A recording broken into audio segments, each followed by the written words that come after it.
महाराष्ट्र के प्रेसिडेंट के हुक्म पर, जनाब एडवोकेट अजहर तंबोली साहब के हुक्म पर एसडीपीआई के महाराष्ट्र भर के ज़िम्मेदारान ने महाराष्ट्र भर के अजला के अलग अलग कलेक्टर्स के ऑफिस में विज़िट की और जो पेपर्स थे, जो डॉक्यूमेंट्स थे, मौलाना आज़ाद अक़लियती फ़ंड के जो फाइलें थी, इनको चेक किया। चेक करने के बाद जो बदनवानी और जो भ्रष्टाचारी दिखकर सामने आई है, वो बताते हुए बड़ा ही मैं एक शर्म महसूस कर रहा हूँ कि हमारा अपना मुल्क, जो सरकार ये कहती है कि सबका साथ, सबका विकास और सबका विश्वास, अलग अलग ढंग के नारे लगाते हैं, ऐसे मुल्क में सरकार के ऐसे नारा लगाने वालों की सरकार के अंदर करोड़ों रुपए के खुर्द बुर्द होते हैं। ये इंतहाई शर्म की बात है।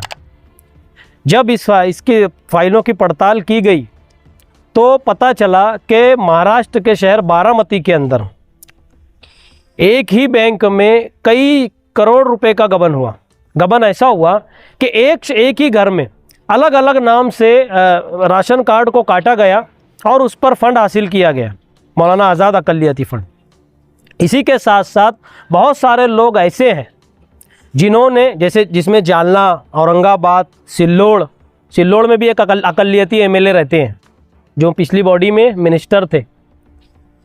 तो इसके अंदर अलग अलग नाम से अलग अलग जगहों से फ़ंड हासिल किया गया और फ़ंड हासिल करने के बाद इसकी किस्तें भी नहीं भरी गई। 2-2 साल से कुछ लोग ऐसे हैं जिन्होंने एक भी किस्त नहीं भरी, ना ही मुद्दल ना ब्याज। इसी के साथ साथ ऐसे लोगों ने भी इसके अंदर फ़ंड निकाला है जो लोग इस दुनिया में ही मौजूद नहीं हैं। हमारी पड़ताल में यह आया है, जो लोग दुनिया में मौजूद नहीं हैं, कुछ लोगों ने उनके नाम से भी करोड़ों रुपए का खुर्द बुर्द किया है। इसी तमाम सवालों के साथ एक धरने का आयोजन आज किया गया था जो पूरे महाराष्ट्र भर में था। अभी हमने एडिशनल कलेक्टर साहब को धरना देकर, मेमोरेंडम देकर इन तमाम सवालात का मुतालबा किया है कि ये कैसे हल होंगे, इसके ऊपर ठोस इक़दाम उठाए जाएँ। हमारे कुछ सवाल थे वो जो मैं आपके सामने रखना चाहता हूँ। मौलाना आज़ाद अल्पसंख्यक आर्थिक विकास महामंडल की एसआईटी जांच हो। नंबर 1, एसआईटी जांच होगी तो दूध का दूध और पानी का पानी सामने आ जाएगा। नंबर 2 के जो जवाबदार चेयरमैन हैं या फिर जो भ्रष्ट अधिकारी हैं, इनको तत्काल रूप से सस्पेंड किया जाए और जेल की सलाखों के पीछे डाला जाए।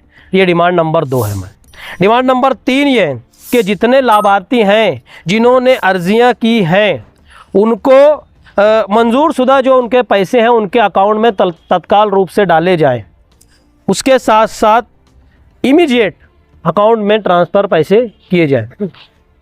डिमांड नंबर हमारे जो 4 है, उसके अंदर जितने भी गारंटर्स हैं जिन्होंने अपनी प्रॉपर्टीज़ मॉर्गेज लगाई है, इनकी प्रॉपर्टीज़ की जांच करके फौरी जो गलत कार्रवाई इनके ऊपर हो रही है, फ़ंड ना देते हुए बोझा चढ़ गया और सीज़ करने का काम किया जा रहा है, इस पर रोक लगाई जाए।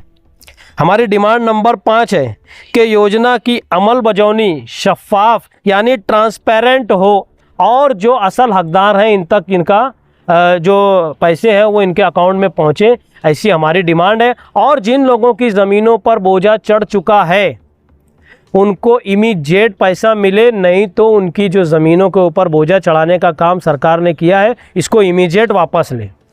इन्हीं सारे सवालों का हमने मेमोरेंडम दिया है। आज का धरना इन्हीं तमाम सवालों के साथ पे रखा गया था।